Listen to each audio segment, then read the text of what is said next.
I'm good. Okay. You need to hit the record button. Yeah, really that's right. He doesn't have to do anything. Well, talk about this match. I mean, this is one that I don't know if any of us really saw coming. Is this a guy that you ever saw on your radar? No, I had Bigfoot. That's who I had on my radar for my whole camp. Right. And then just switched up. But is it a guy you'd ever considered? I mean, had you watched him? I mean, I know you're a fan of the sport. Had you watched him come up? Everybody's watched Dave. Dave's been around since Elite XC to, I think, was it Sokuju or whatever it is, fought in Japan. He's been around the business for a very long time. Just usually you go where the money is. That's pretty much how it is.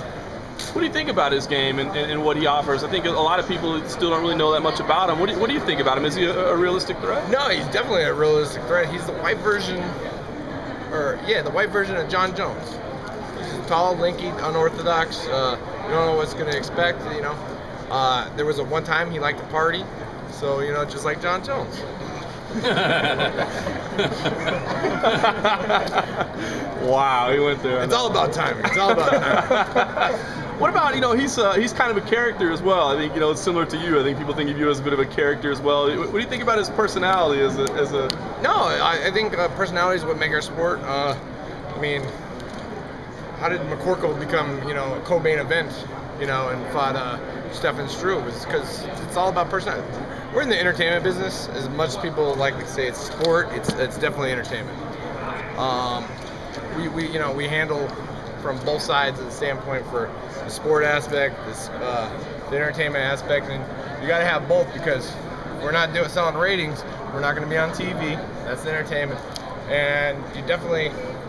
It's like sports leagues. I mean, there's teams out there that don't even win, but yet you still pay to watch. Well, you want to get this. You want to entertain, but you want to get this fight done over as early as you can, I would think. You know what? Sometimes sponsors pay you a little bit more to go all 3 rounds. Yeah, but we can't pay you enough for that, though. But you've been taking. Your thing is you take a lot of punishment. You know, you're one of the toughest guys to fight, but I can't see you wanting to do too much of that, though. You know. If the UFC start paying me for ending the fight quicker, then I'd probably end the fights in like 30 seconds. But they pay me that 15 or 25-minute league. Well, we'll talk with a few people. See if we can get that there for you. Someone needs to talk to them. All right. Roy, fight cards get moved around all the time. People pull out. This is nothing new. But this particular situation, did it present any behind-the-scenes challenges once you found out your opponent was switched? Yeah, no, definitely your opponent. Anytime your opponent switch, I mean, if we were boxing, I'd say, you know what? See me in 6 months. I got a new opponent.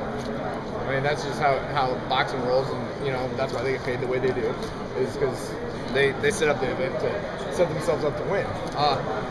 We're kind of more like I'd say more of a sports league. You know, when a QB gets hurt, you throw another QB in, and then you're ready to go.